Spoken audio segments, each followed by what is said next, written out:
सफ़ा नंबर 34 आयत नंबर 57।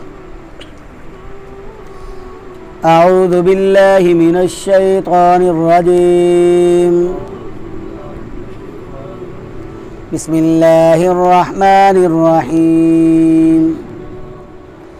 नहनु खलक़नाकुम फलौला तुसद्दिक़ून अफ़रअय्तुम मा तुमनून अअंतुम तख़्लुक़ूनहु अम नहनुल ख़ालिक़ून नहनु क़द्दरना बैनकुमुल मौत वमा नहनु बिमस्बूक़ीन अला अन नुबद्दिल अम्सालकुम व नुनशिअकुम फ़ीमा ला तअलमून वलक़द अलिमतुमुन नशअतल ऊला फलौला तज़क्करून।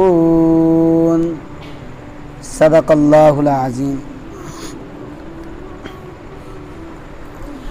इससे पहले जो सबक हमने पढ़ा था उसमें अल्लाह तबारक व तआला ने काफिर और मुशरिक लोगों का तज़किरा फरमाया कि उन पर ये अज़ाब आएंगे और अज़ाब के आने की वजह अल्लाह तबारक व तआला ने यह बतलाई कि वो बड़े बड़े गुनाहों पर इसरार करते थे और वो कहते थे कि जब हम मर जाएंगे, मिट्टी हो जाएंगे और हड्डियां बन जाएंगे, क्या फिर हमें दोबारा उठाया जाएगा, फिर हम खड़े किए जाएंगे।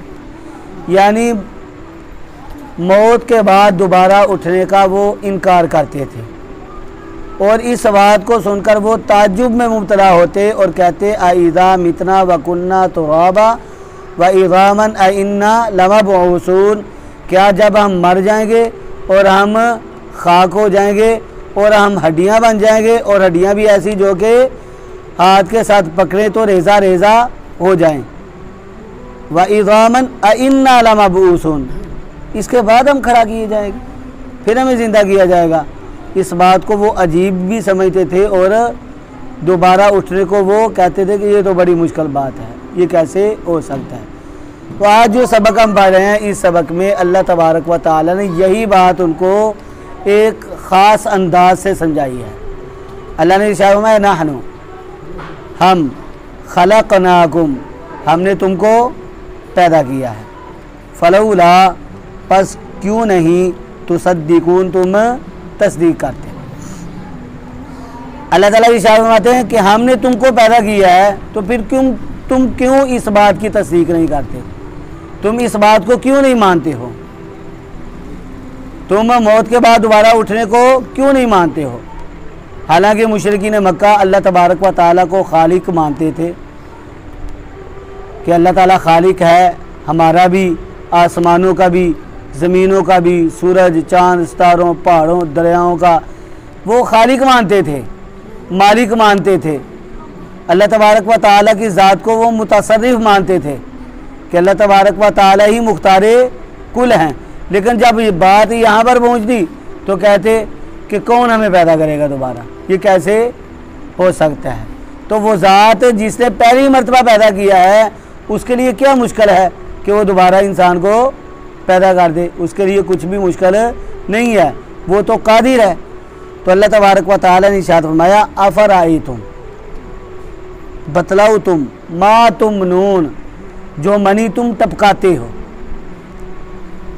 अअंतुम, क्या तुम तख़्लुक़ूनहु, उससे पैदा करते हो, अम नहनुल ख़ालिक़ून, या हम पैदा करने वाले हैं, हम या नहनु, हम अल ख़ालिक़ून, पैदा करने वाले हैं। क्या मतलब, अल्लाह तबारक व तआला फरमाते हैं तुम अपनी हकीकत को देखो कि तुम पैदा हुए, तुम बड़े होते हो, जवान होते हो, तो तुम्हें जब तुम्हारी शादी हो जाती है तो वो मनी जो तुम टपकाते हो, यानी मियाँ बीवी हम बिस्तरी करते हैं तो जो मनी का इखराज होता है वो औरत के राम में जाती है, तो उससे जो बच्चा पैदा होता है उस बच्चे को पैदा करने वाला कौन है। क्या उस बच्चे को तुम पैदा करते हो या हम पैदा करने वाले हैं।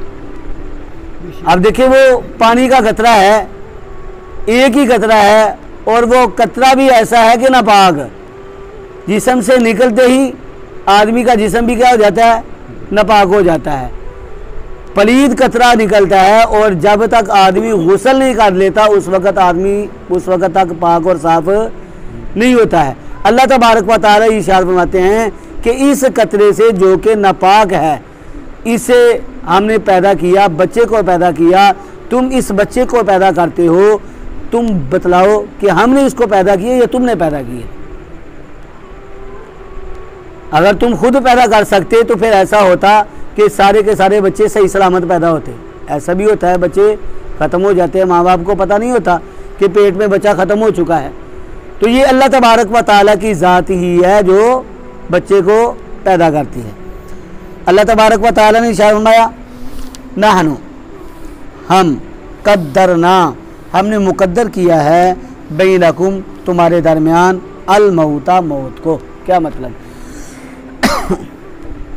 अल्लाह तबारक व तआला फरमाते हैं कि हमने तुम्हारे दरमियान मौत को मुकद्दर कर दिया है। तुम इस बात को नहीं जानते कि मौत कब आएगी। अभी बच्चे होते हो मौत वाक़या हो जाती है, या जवान होते हो तो मौत वाक़या हो जाती है, कुछ बूढ़े होते हैं तो उनकी मौत वाक़या हो जाती है, कोई बीमारी की हालत में मर जाता है, कोई सेहत की हालत में भी मर जाता है, कोई घर से सफ़र के लिए निकलता है, रास्ते में एक्सीडेंट होता है और मर जाता है। अल्लाह तबारक व तआला ने फरमाया हमने तुम्हारी मौत को मुकद्दर कर दिया है, तुम इस बात को नहीं जानते कि तुम्हारी मौत कब आएगी और कैसे आएगी और कहाँ आएगी। अल्लाह तबारक व तआला ने फरमाया वमा नहनु, और नहीं है हम बिमसबूकीन, आजिज़ आने वाले। क्या मतलब? देखिए मसबूक किसे कहते हैं? मसबूक कहते हैं पीछे रह जाने वाले को। देखिए नमाज हम पढ़ते हैं, इमाम साहब ने नमाज खड़ी की है, वो नमाज पढ़ा रहे हैं। अब कुछ लोग तो ऐसे हैं जो इमाम के साथ ही तकबीर उला में शरीक हो गए, कुछ ऐसे हैं जिनकी पहली रकअत निकल जाती है, बाद में आकर मिलते हैं, ये 2 रकअतें निकल जाती हैं, बाद में आकर ये जो बाद में आकर मिलने वाला है उसको हम क्या कहते हैं?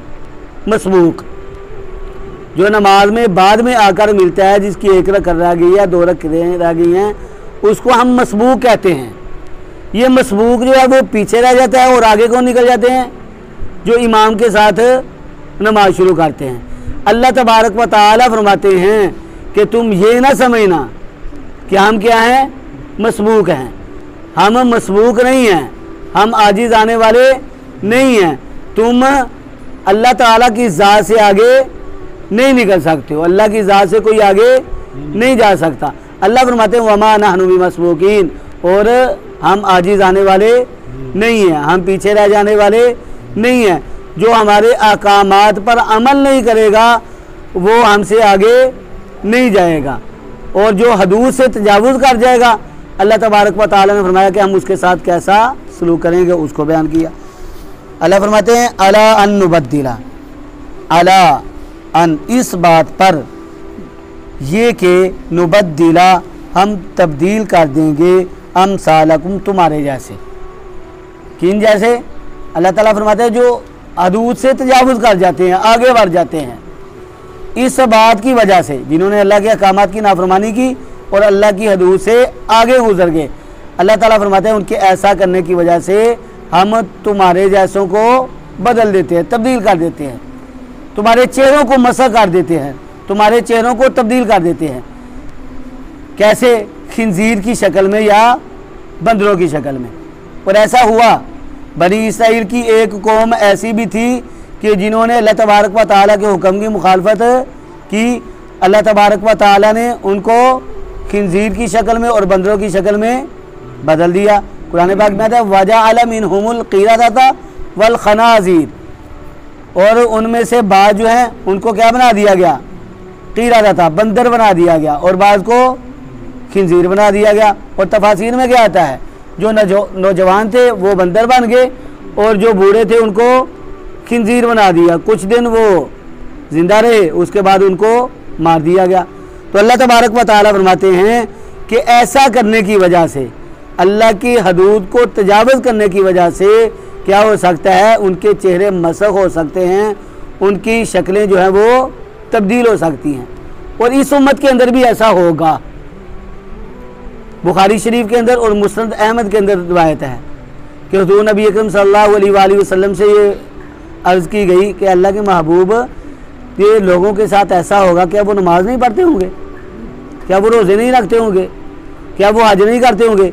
हुजूर नबी अकरम सल्लल्लाहु अलैहि वसल्लम ने इरशाद फरमाया, क्यों नहीं, युसल्लूना वो नमाज भी अदा करते होंगे, यसूमूना वो रोज़े भी रखते होंगे, व यहुज्जूना और वो हज भी अदा करते होंगे, लेकिन क्या होगा, वो गाने बजाने के बड़े दिलदादा होंगे, बड़े शौकीन होंगे। रात के वक़्त गाना बजाना सुनते हुए सोएंगे और जब सुबह को उठेंगे तो उनकी शक्लें जो है वो बंदर और खिंजीर की शक्ल में आ चुकी होंगी। तो अल्लाह तबारक व तआला हमें इससे महफूज फरमाए। तो आज हमारा हाल यही है कि हम गाने बजाने के बड़े शौकीन हैं, दिलदादा हो चुके हैं। मगरबी कौमें जो हैं उन्होंने मुसलमानों का हुलिया बिगाड़ कर रख दिया है। हम उनकी बातों में आकर अपनी वज़ाकता को भूल गए, अपनी तहज़ीब को भूल गए, अपने मज़हब को भूल चुके हैं, अखलाक को भूल चुके हैं, अकायद को भूल चुके हैं और हमने आज अपने आप को उनकी रंगत में बदल लिया है। और अल्लाह के महबूब हुज़ूर नबी अकरम सल्लल्लाहु अलैहि वसल्लम ने इरशाद फरमाया, मा तशब्बह बिकौमिन फहुवा मिनहुम, वो आदमी जिसने किसी कौम की मुशाबत इख्तियार कर ली, कल क़यामत वाले दिन वो उन्हीं में से उठेगा। तो इसलिए अल्लाह तबारक व तआला से ये दुआ मांगनी चाहिए कि अल्लाह हमें उन लोगों से महफूज फरमा ले और उनकी वज़ाकता अपनाने से या उनकी तहज़ीब इख्तियार करने से हमें महफूज फरमा ले। तो अल्लाह तबारक व तआला ने इरशाद फरमाया कि इस बात पर कि हम तब्दील कर दें अमसालकुम तुम्हारे जैसे, वनुनशियाकुम और हम ज़िंदा कर दें, हम पैदा कर दें तुमको फ़ी मा ला तालमून उस मखलूक में जिनको तुम नहीं जानते।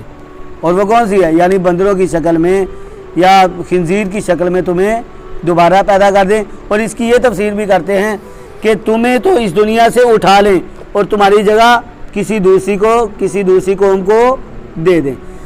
अल्लाह तबारक व तआला ने इरशाद फरमाया, वलाकत और अलबत्ता तहकीक, अलिम तुम जानते हो, अन नशअतल ऊला पहली पैदाइश को, तुम पहली पैदाइश को जानते हो कि पहली पैदाइश किसने की, अल्लाह तबारक व तआला ने। अब ये देखें, हम अपने अकल के साथ ज़रा गौर करें, फ़िक्र करें तो हमें इस बात का इल्म होता है कि किसी चीज़ को पहली मर्तबा बनाना जो है वो मुश्किल होता है। ये तपाई है, किसी ने बनाई नहीं तो पहली मर्तबा जब इसको बनाएगा तो उसके लिए बनाना मुश्किल होगा। जब वो इसको एक मर्तबा बना लेगा तो उसके लिए दूसरी मर्तबा इसको बनाना क्या हो जाएगा, आसान हो जाएगा। तो जिस परवरदिगार ने इस इंसान को पहली मर्तबा पैदा किया है उसके लिए इसको दूसरी मर्तबा पैदा करना कौन सा मुश्किल है। अल्लाह फरमाते हैं सूरह यासीन के अंदर आता है, अवलई सल्लदी बिकादिरिन अला अन यखलुका मिसलहुम, क्या भला वो इस बात पर कादर नहीं है कि वो इन जैसे फिर से पैदा कर दे, इन जैसे बना दे। अल्लाह तबारक व तआला की ज़ात तो वो ज़ात है, इन्नमा अमरुहु इज़ा अरादा शैअन अन यक़ूल लहू कुन फयकून, जब वो किसी काम को करने का इरादा करता है, कुन कहता है तो वो काम हो जाता है। जिसने इतने बड़े आसमान को, पहाड़ों को, दरियाओं को पैदा कर दिया है, उसके लिए इस इंसान को दोबारा कब्र से उठाना कुछ भी मुश्किल नहीं है। तो यही बात अल्लाह ने इरशाद फरमाई कि तुम्हारे समझने के लिए इतनी बात काफ़ी है। अलबत्ता तहकीक तुम जानते हो पहली पैदाइश को कि तुम्हारी पहली पैदाइश जो है वो कैसे हुई, पानी के एक नापाक कतरे से हुई। अब जब तुम्हारी पैदाइश हुई तो तुम क्या थे, बच्चे थे। फिर अल्लाह ताला ने तुम्हें जवानियत आ गई, फिर अल्लाह तबारक व तआला ने तुम्हें बढ़ापा अता किया। तो ये जो वजूद बचपन से लेकर बढ़ापे तक तुम्हें मिला, ये अता करने वाला कौन है, अल्लाह तबारक व तआला। अल्लाह ताला फरमाते हैं फलौला तज़क्करून, बस क्यों नहीं तुम नसीहत हासिल करते। ये सारी बातें तुम्हारे सामने हैं, तुम खुद इस तरह करते हो, खुद बच्चा पैदा करते हो और तुम्हारी आंखों के सामने बच्चा जवान होता है, फिर बूढ़ा होता है, तुम्हारी आंखों के सामने जो है ज़िंदगी मिलती है, फिर उसकी मौत वाक़या होती है। तो तुम इन बातों को अल्लाह ताला फरमाते हैं क्यों नहीं समझते हो, फलौला तज़क्करून, बस तुम क्यों नहीं नसीहत हासिल करते। तो आगे भी अल्लाह तबारक व तआला अपनी कुदरत के दलाइल को बयान फरमा रहे हैं। इंशाअल्लाह हम कल इसको पढ़ेंगे। अल्लाह तबारक व तआला से दुआ है अल्लाह रब्बुल इज़्ज़त हमें सही मानों में अपने कलाम को मानने वाला, इसकी ज़्यादा से ज़्यादा तिलावत करने वाला, इसको समझने वाला और इस पर अमल करने वाला बनाएं। व आखिरु दअवाना अनिल हम्दुलिल्लाहि रब्बिल आलमीन।